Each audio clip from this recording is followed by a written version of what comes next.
Delhi KKC है, दिल्ली के बारे में कुछ कहा नहीं है, कैरेक्टर है और वो दिल्ली का रहने वाला है। और ये दुनिया जो हमने दिखाई है फिल्म में गन्स को लेकर, इलीगल गन ट्रेड को लेकर, जेनेरिक क्या कहते हैं कॉन्सेप्ट है इस देश को लेकर। बहुत रीजन्स हैं जहाँ पे गन्स होते हैं विदाउट लाइसेंसेस, गन ट्रेड बहुत ही प्रेवलेंट है अभी हमारे देश में, होता रहता है, इसके बारे में हमने पढ़ा है, सुना है। तो सिर्फ दिल्ली की बात नहीं है, एक्सटेंसिवली हमने वहीं शूटिंग की है, क्योंकि सोनू दिल्ली का कैरेक्टर पुरानी दिल्ली से आता है, but it doesn't really pick and से that Delhi is the hub. बहुत सारी जगह है। Oh, it's been wonderful because I think he's a very patient and very professional guy. So to do my first film with him has been an honor actually and a pleasure because I've got to learn a lot and he's really hardworking. I don't think I've ever seen him sleeping. And yeah, it's wonderful. It's been great. Well, जैसे मैंने पहले कहा कि he's been supportive and Vats also they're lovely. They're like family. They've supported me and Imran मेरे बहुत बड़े supporter है because being a co-star, being experienced, being an actor and a star, तो काफी चीजें सीखने को मिली and अभी तक सीख ही रही हूँ, so it's been good overall.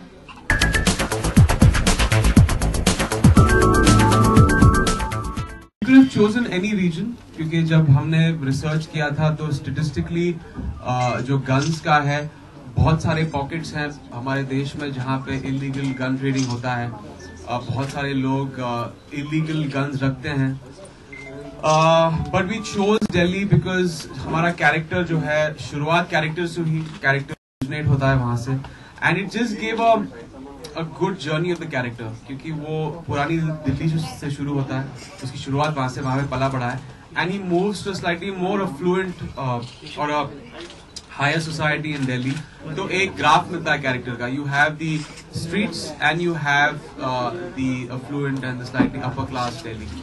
Not dancing around trees and I haven't handled gun at all because in the movie it's about my part of the movie is between Sonu Dilli and Janhvi. It's not about guns. I'm not involved in it till a certain point and I'm actually not involved in it at all, but definitely we're not dancing around trees, are we? It's been great. This is actually my third visit. Yesterday we were in Ahmedabad and it proved very lucky when we had gone for Murder 2 to their store, and it was a huge success, the film. So yeah, they are a lucky charm.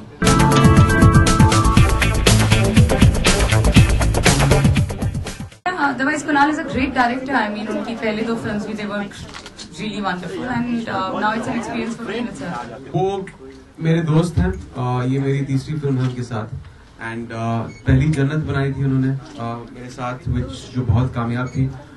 तुम मिले इतनी कामयाब नहीं थी, and for him उनके career के लिए, उनके क्रिएटिव स्पिरिट के लिए this film was something that he is kind of a labour of love, क्योंकि इतना वक्त लिया उन्होंने।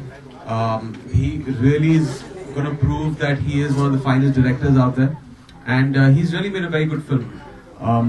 कहानी से लेके एक नया स्टैंड, एक नई दुनिया जिसमें कुणाल ने इस फिल्म को शूट किया है, प्लेस किया है, and what he's done is that in this film he makes you celebrate the life of the man in the street, the common man, क्योंकि इस सेलिब्रिटी क्रेज दुनिया में जहाँ पे सब सिर्फ स्टार्स को, एक्टर्स को, सेलिब्रिटीज को उस पेडेस्टल पे डालते हैं, he has made a film about a common man, makes you respect him more, makes you be more sensitive to his dilemmas in life, and something extraordinary that an ordinary person does in his own right.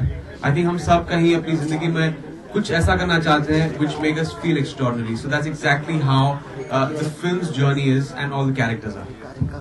Risk, pros और cons और risks और profits हर film के साथ जुड़ी रहती हैं। ऐसा नहीं है कि सिर्फ जन्नत 2 के साथ है। Risks हर फिल्म के साथ होती हैं। When you try something new, when you try something that's similar or conforms, her film के साथ कहीं ना कहीं रिस्क जुड़ा रहता है। मेरे लिए as an actor, as a performer, as a creative person, ये मेरे लिए एक हाई है, एक प्लस पॉइंट है कि there is this adrenaline rush. Friday को जब फिल्म रिलीज होती है, यू स्टिल वंडर कि फिल्म कैसी चलने वाली है, कैसे अप्रिशिएट होने वाली है। दैट इटसेल्फ इसमें एक अलग किस्म का मजा है। डर भी रहता है पर उसके साथ साथ एक्टर्स अगर ऑप्टिमिस्टिक नहीं होंगे तो कभी हम फिल्म बना नहीं पाएंगे।